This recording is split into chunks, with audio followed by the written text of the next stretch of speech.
Part of what I'm realizing this community is about and is for and I've been involved in church like for all my life, and we're realizing that like this is not a hostage crisis. That there's been times we've talked about this some, that I've had to fake my own death to get out of some small groups I've been in, you know, is not one of those places. Um, and so we, as Philip has said, this is kind of the Motel 6 of Christian community, that we're going to leave. We're not cheap and sleazy, but we're gonna leave the lights on for you. And so we understand that people are busy, that a lot of folks have kids, that they're dealing with aging parents, that there's other factors in life that we all go through. And we want to make sure that you know, number one, that you're really welcome here, and that when you're not here, we're not as strong, as vulnerable, as messy as community as when you are here. And we also know that life happens. And so we want to strike that balance between a hostage crisis and it doesn't matter if you show up or not. So somewhere in between that is where we're attempting to live. But I also know that it's in relationships that we grow the most. It is in deep relationships of vulnerability. And so we hope that this is one of the pockets of vulnerability and relationships that you can get to know folks. And so if you see folks around, and as Philip said, if you're new, I don't know about you, but it's often really, and we'll talk about this in just a bit, it's really difficult to kind of come into a new place. And so sometimes just showing up here for the first time and sitting down, it's like, it can cause us to hyperventilate, or also bring stuff up from the bottom, wondering, is this my place? And so I think a place becomes your place through relationship. And so we want to make sure that then just reach out to folks, and let's do that. So, and again, yeah, as Jim Jackson used to say on low Sundays, we are all the people that could not afford to leave town this weekend. So welcome. The series that we're in is called The Crossing as a Joke, where we're looking through and we're looking at kind of spiritual truths through the lens of comedy. And I have found that often there's a part of me that opens up when I laugh that doesn't any other time. And often I'm able to laugh at myself with compassion, and there's a space that opens up that says, oh, there's that behavior, or there's a way forward, or as often the Spirit reminds me through y'all, the worst things aren't the last things. And when I can find some humor in things, one of the gifts, maybe it's a curse, that my mother gave me was the gift of being able to laugh at about anything. And so I watched her struggle with her own brain cancer as a kid. She never did not laugh. And really at inappropriate things too. So this is in fact, after her surgery, I think they took out the appropriate part of the brain, and I was left with this. So yeah. So we're going to look at today. We're going to we're going to look at, there's a comedian I really like by the name of Ronnie Chang, who has a special called, what is it called? Anyway, I forget what the special is called. It's on Netflix, and you can watch it. But this is something that he says about our desire to have everything right now. So settle in, and then we're going to read scripture right after this, which I think pairs well. So let's see if we can get this going.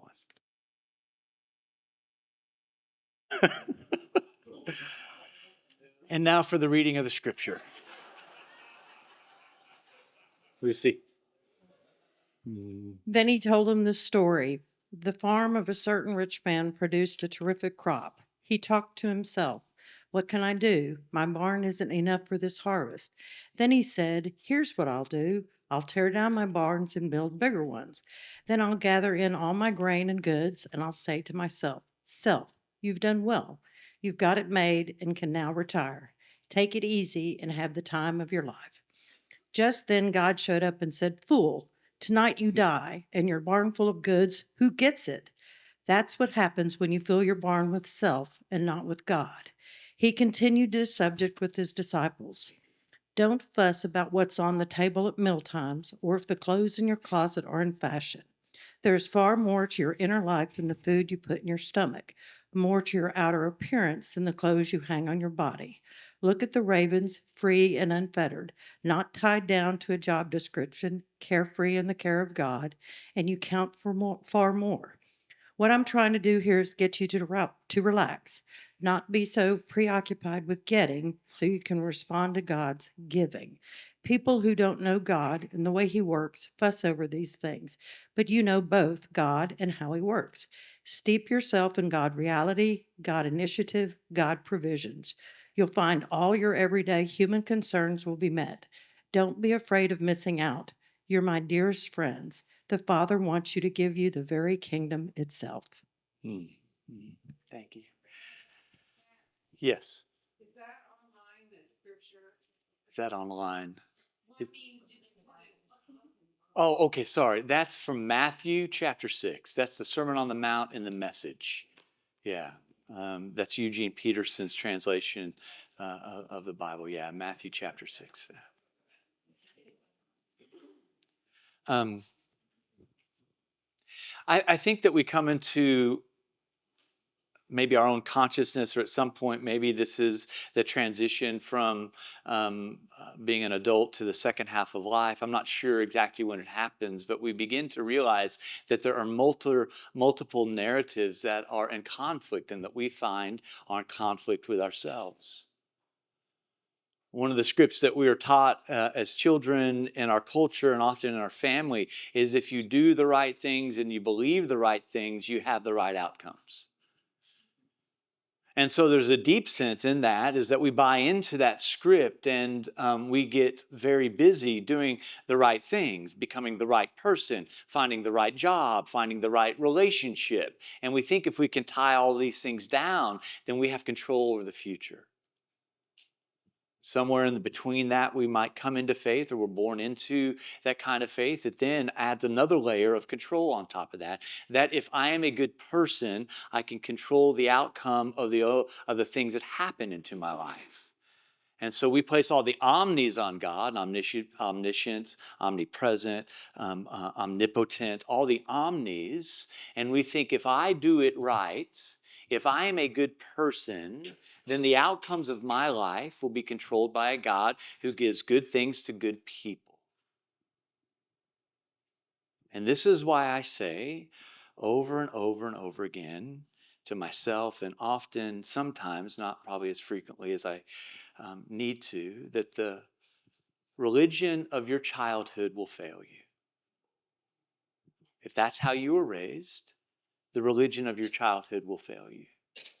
Because there is a part in which the early parts of our own faith that we learn how to understand the rules, understand the basic precepts. But often when we get to the age of 30, 40, and 50, we're standing over our life wondering often in the same way that Paul does, why do I do the things I don't want to do?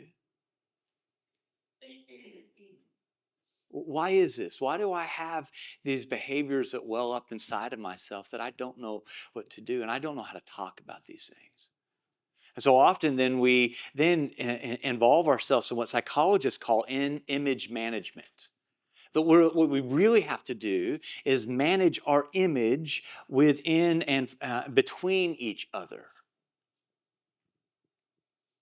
It was an odd thing when I first did my first fourth step, which in the program of recovery is doing a moral and fearless inventory and then speaking that to someone else, saying the exact nature of your wrongdoings to someone else. It was the first time that anybody in my life knew all of me, because I had the bits of my life buried all around. And when it suited, I'd share a little here and a little there. But it was always about managing my image because the script I grew up in was really about that. There is a shame about how you are and how you've acted to do what you've done. Don't tell anybody about that. And that works until it doesn't work, right? Until you realize that the house that you're living in really isn't a house anymore, it's a prison. The faith that you're living in really isn't faith anymore. It's a deeper control system to try to control the outcome. And so often in the middle of our lives, and maybe it's not just the middle, somewhere in our lives, the things that we believe, the things that we hold together, the scripts that we've been given as kids, the religion that we were told that this is what will make your life certain, begin to fall apart. And often when they fall apart, religion doesn't know what to do. And so religion backs away and sucks itself back into certainty and says, follow these rules. You must have done something wrong. Lather, rinse, repeat. And this is what religion involves itself in. Partly what I'm attempting to figure out in my own life and that we're attempting to figure out together is that there seems to be a developmental thing, an evolutionary thing, a movement of growth that happens as we grow. And in that growth, that the way that at least I've said this in here through the words of the poet Christian, what's his last name? Wyman. Thank you, Hugh. That if what we believe at 50 is the same thing we believed at 15, we haven't grown. And we're realizing that Christianity at the end of the day is not belief about God. We've somehow wed those together where our concepts and our beliefs are about God is the same thing as believing in God. And so that if you have doubts about your own belief, pick a belief that seems to, on the outside of Christianity, feels really weird. Just pick one. You want me to pick one? The virgin birth. Let's go there, right? If you have any doubts about that, well, you can't say it out loud. Because if you begin to doubt something, wonder about something, wonder about the way that those things were constructed, your very sense of identity and belonging within a certain tribe begins to become very frail. And so that our believing and our belonging are tied together. And often our belief system ends up stymieing our ability to grow because what's inside of us is a deep, deep longing to belong, a longing to connect, a longing that someone might whisper in our ear at our lowest and maybe most vulnerable, or maybe just on a daily basis, me too. You're not alone. But if the gatekeeper is belief, if the gatekeeper is what we call in theological circles, which is really a Gestapo word, orthodoxy, this is what you believe, this is what is orthodox. And I, as a educated white male, get to choose if you have complied with that, right? As a pastor, that's not orthodox, right? Rather than saying that at the core of faith is about an internal system of trusting, of surrendering, of opening up our heart space to the infinite God of love who reveals God's self in this person of Jesus. And that this God holds the capacity for all the variabilities of our own lives. All of our wonderings about the certain belief system. And God will come back and say, do you trust me? Will you trust me in this? Will you trust me in this relationship? Do you want to be healed of these traumas? His first question is never a theological quiz. And depending on how you score on that at any given time, well, good things happen. I had a therapist that said one time in a deep transitional period of my life, you're going to have to let what you don't know lead you. And I was like, that makes no freaking sense, right? Because up to that point, I was constructing my life and everything fit. My beliefs fit, my behaviors fit, the things that didn't fit, I tried to figure out. I got real addicted in that.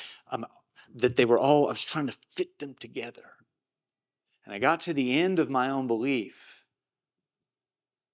And this person said, you're going to have to let what you don't know lead you. And I think that's part of the invitation into second half of life spirituality, is this not knowing, and maybe sometimes it's even an unknowing.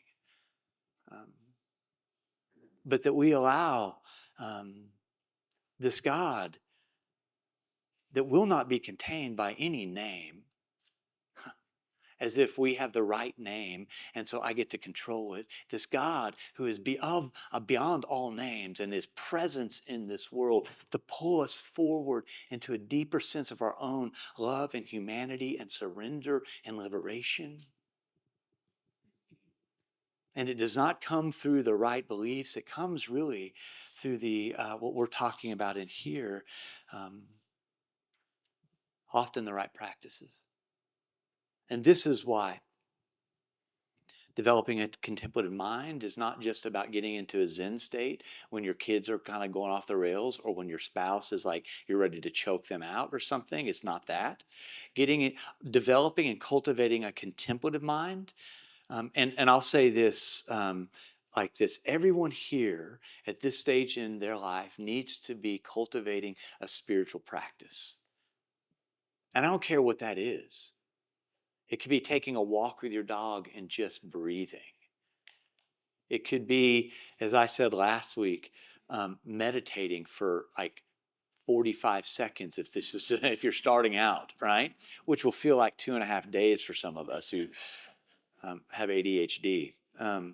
But there's got to be a practice, not in a sense that then you're judging yourself on that practice, right? Oh, I'm a good person. I've done it 2 days in a row. Sweet. No.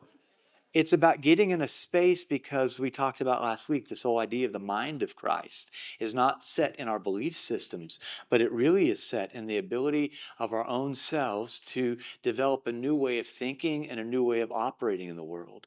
Last week I said this, that we have 60,000 thoughts a day. 95% of those thoughts are the same thoughts we had yesterday, and 75% of those thoughts are negative. Those stats have stuck with me this week, and this is what we're up against. You're up against yourself. And so far, my hunch is that there's a part of my life that realized that self wins. And so to really begin to step into a new space of acting differently, of behaving differently, we really have to develop the ability to really think differently. And that comes through, I think, these contemplative practices. This week in the newsletter, I talked about the psychological and spiritual circles that talk about a lot about growing and have grown, which really points to some kind of development, that you can grow. You can grow in your mind. You can grow in your ability to surrender. We have to be with people that are pressing us. This is why, in some practical ways, that I've asked folks that I see that are farther beyond me if they'll help me with this. And you may have some folks in your life that you think, oh, they seem to be freer than I am in these spaces. I wonder what it would be like if I called them just and like asked a really odd question on our culture, but something that's really deep. Would you teach me how you've gotten there? And could I buy you a cup of coffee consistently, maybe for the next couple of months? And could we just talk about this? And that what we find in those kind of relationships is that that often it's those in relationships that we begin to put together these practices, these ways of holding thoughts, these ways of surrendering our lives. And so that these 75%, it may be there, but there's a counter narrative that begins to come in. And that counter narrative is always the Spirit of the living God that wants to bring us to a new place and to what Paul says, a new creation. But to grow, we have to develop an intentionality and a dedication, right? We have to set an intention. I was on vacation this last month, and I've just been stuck in some places in my life. And I didn't know I was as stuck as I was. And I realized that I needed to set some intention around not wanting to be stuck anymore here, right? Now, I have masqueraded. I can hide my stuckness. I can dress it up. I can put some spiritual brute on it, and just brute. That's a great $100 smell in a $5 bottle. But I can pour some stuff on it or stay away from it myself in a way that's not going to burn my life down.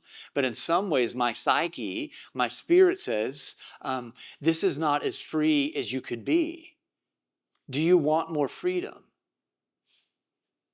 And the smaller ego part of me says, but there's pain involved. I don't wanna. And the more wise part of me that is somehow connected and is growing says, oh, but it's so worth it. And so sometimes it's setting an intention about where we want to grow, naming that. And then a dedication to begin to show up in those ways.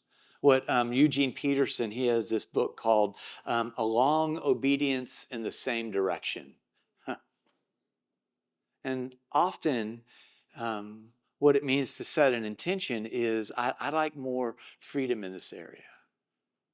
And then just to align yourself with those things that say, this is going to take a long time. I want Amazon Prime now, right? I want liberation now. But the counter narrative of the Spirit is always operates on a different algorithm of time. In fact, in the Greek, there's two words for time.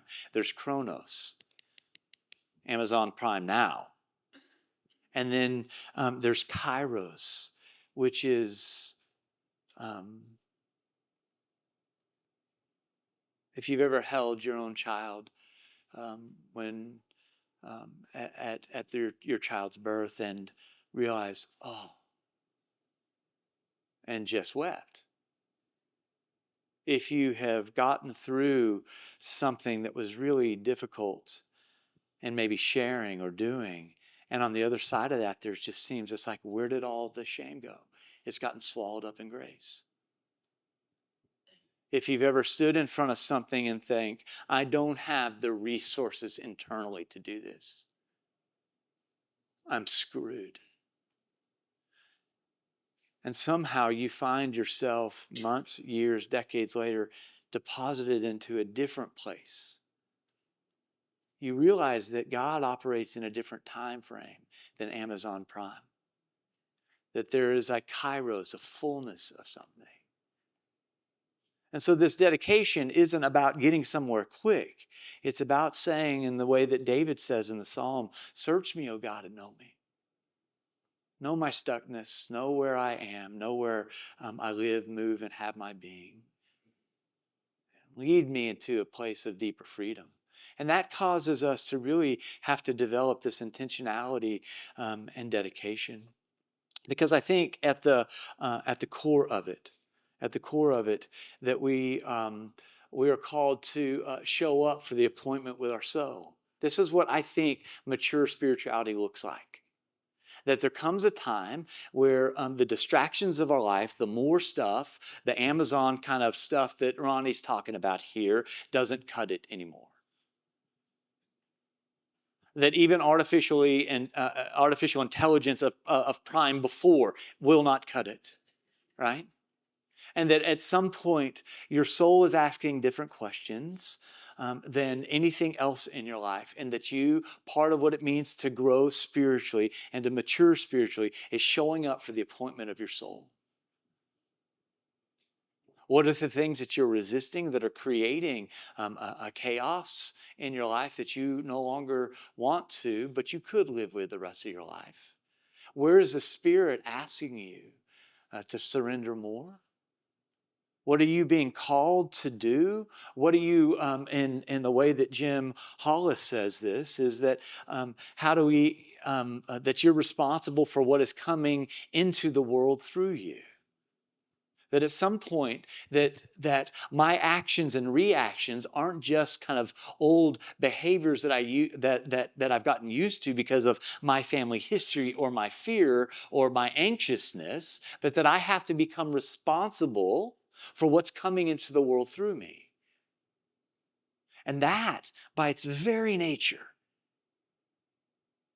is a spiritual journey that we're on, that has nothing to do with an orthodoxy quiz.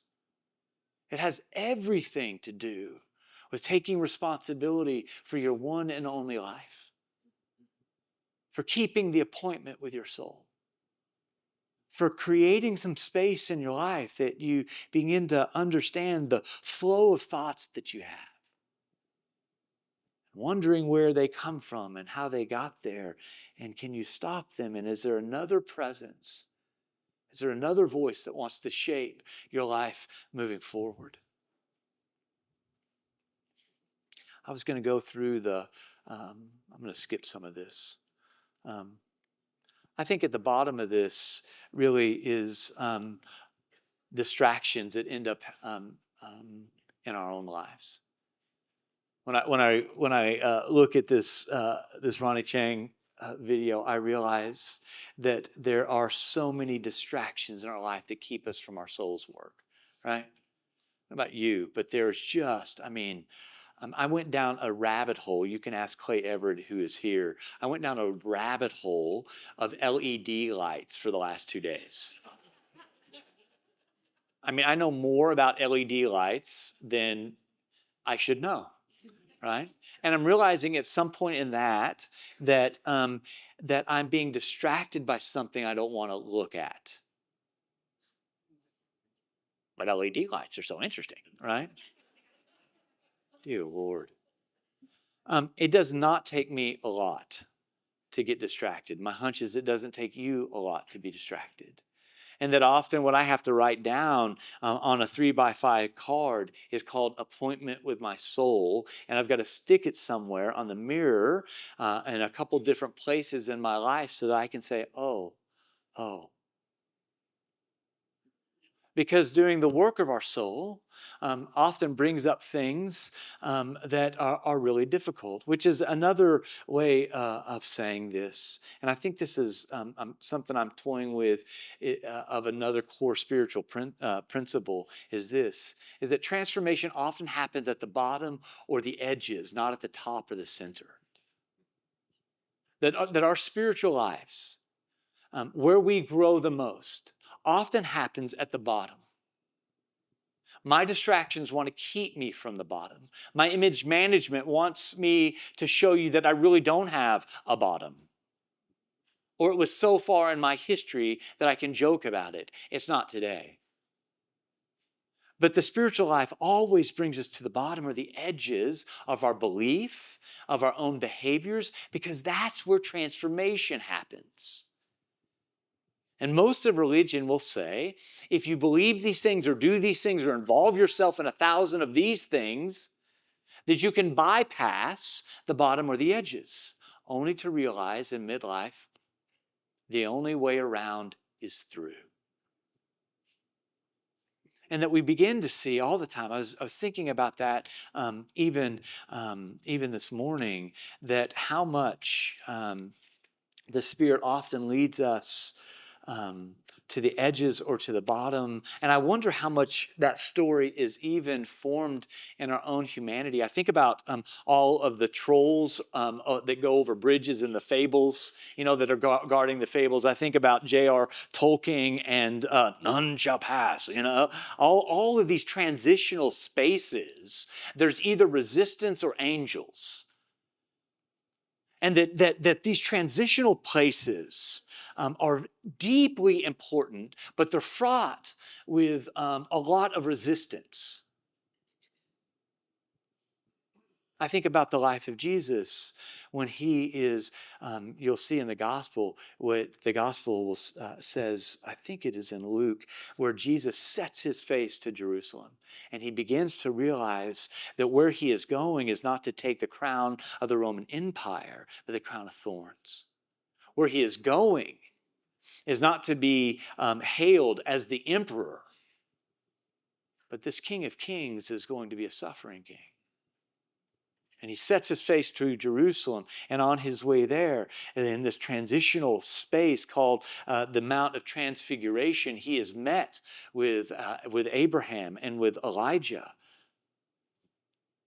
And in that space of transition, he is told some things that he could be told nowhere else, that he is confronted with his own deep, fraught humanity. And I think often it's in those transitions that we see ourselves. We find ourselves in those transitional places. And it creates a deep sense of disorder and disruption in our lives. And we don't know what to do. And so we want to live into the center of belief. We want to live into the center of an institution. We want to live into the center of me being right. And always and always and always, the Spirit leads us to the bottom or to the edges of our life. My oldest son, Miguel, and I can say this because he'll never listen to a thing I say, or he'll never listen to this, so which is probably really good for him. He really struggled when we got back from England, and has always struggled in the in-between spaces. And so when we got back from England, he got into Cornerstone Academy, which is a little public charter school off of Westview. And we went and saw, the teachers and met everybody the first day. And the next day we're going to go to class. And so I drove him there. He could not get out of the car. He would not get out of the car. And I didn't know what to do, so I drove him home, and we spent the whole day together. He did not want to get up and go to school the next day. Did not want to, would not. And I said, what if we do this? What if we just drive and sit in the parking lot today? We won't go to class. And he said, okay, I can do that. But you promised me we're not going to class. I said, I promise you. So we drove and we spent 3 hours in the parking lot the second day of school of Cornerstone Academy. And all of my anxiousness about him not going to school, oh my God, he's going to fall behind, all this stuff, right? And we listened to his music, and we just watched kids walk in, and then we sat there for another couple hours. The next day I said, what if we just walked into the school? You don't have to go to class. What if we sat in front of the principal's office at those couches and just hung out there? I'll bring some donuts and we'll just chill. He said, yeah, but we have to go after school's already started. I said, okay, we'll go after school started. Now I did something really crappy. I called the principal and I said, my son's really struggling. And I don't know how long it's going to take for him to actually show up, or if he'll show up. And she said, I understand. I've got my daughter who struggles with a lot of these things too. And so we showed up and we sat on the couch, and this principal did something that I will forever thank her for. She put together 3 or 4 kids that my son had played soccer with one time over the summer. And they just happened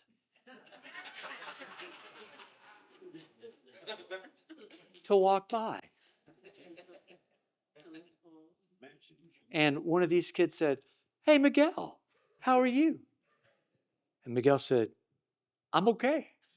How are you?" And they began to talk. And then these kids said, "Hey, we want you to come see our homeroom. It's so cool." And Miguel looked at me and I was like, and these kids, in a sense, picked him up and carried him into class. And I sat, and he came back to me as he was walking off, and he said, "Don't you dare go anywhere."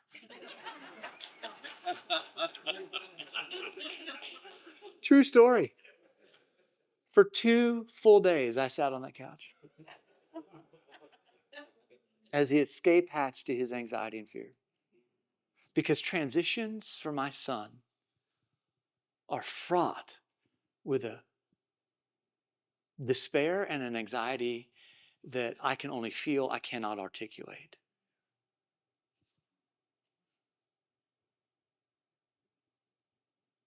And I wonder if that's why it's so easy for us to get distracted, to get stuck in our stories about the future, catastrophizing our future, as one of my teachers says.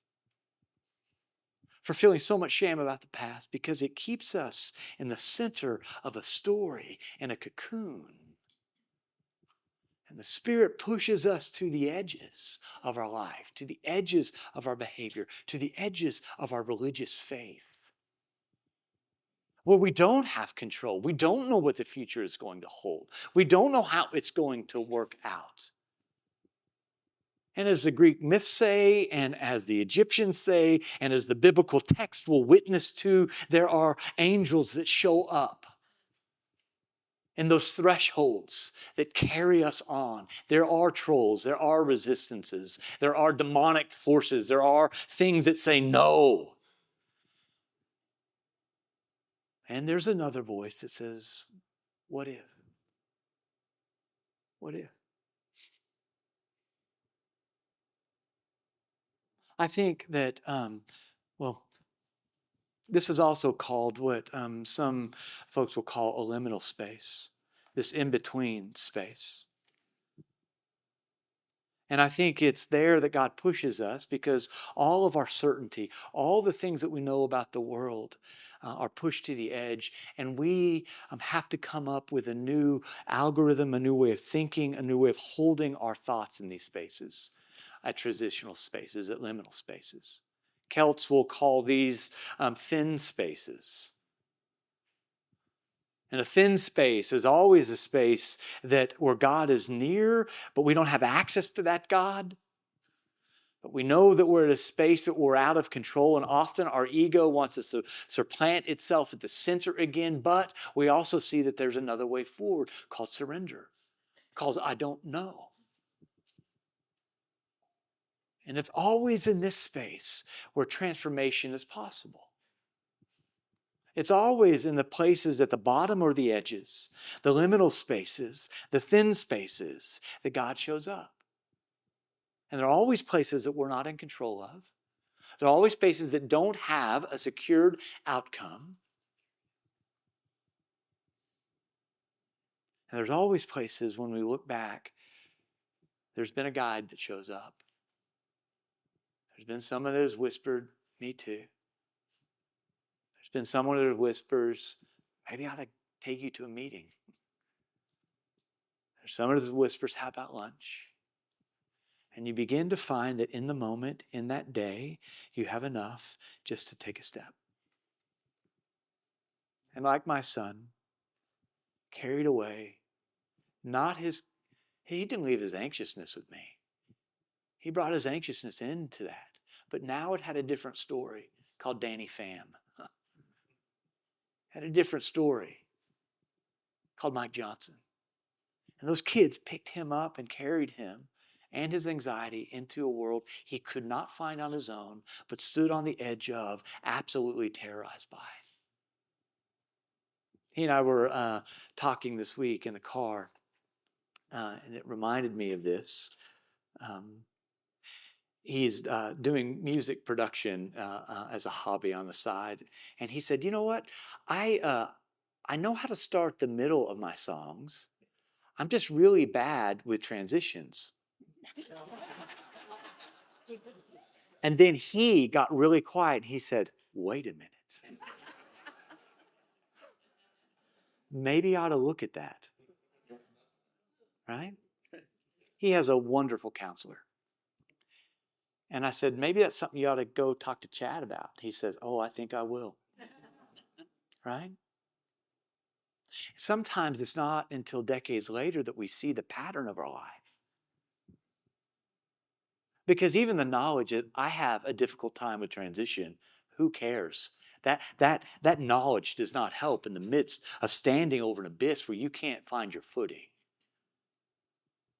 Right? Is that what we have to do is show up to the appointment of our life, which is often on the edge of our life, often at the bottom of our life. And it's there the Holy Spirit brings to us guides and people and information, and it's there that transformation happens. Rarely does truth happen in the center of your life. Rarely does change happen in the center of your life. And that's why Jesus and the Spirit will always push us to the edge or to the bottom, where we are open to receive information, transition to a new way. And I think this is true. We have to be taught to live here. This is not something that religion does. But any spirituality worth its merit will teach us how to live in that liminal space. How to make friends with the terror of our own life, that we don't know what to do with past trauma. We don't know what to do with the script that was handed to us as a kid. We don't know what to do with these behaviors. Often we want to stand at the center of our life and image manage the whole thing. But a spirituality will say, no, I get it. Just show up and sit outside the office. Just see what happens. Not, I'm going to go conquer this behavior. But as Jesus says, I'm going to make friends with enemies along the way. And what happens when you find out that the biggest enemy of your own soul is your ego? How do you make friends with that? Well, that's the work, is we stand in that liminal space. We stand in that thin space. We develop a contemplative mind that allows us to do that more. And then we ask this God to do for us what we can't do for ourselves. What I cannot do for myself with my own sons. And in that space, we learn the way of surrender and trust and acceptance and humility. All the things that orthodoxy cannot teach us. And we're pushed to the edge of it. And we move forward into a life that has no secured outcome. But we find that Jesus is walking with us all along the way.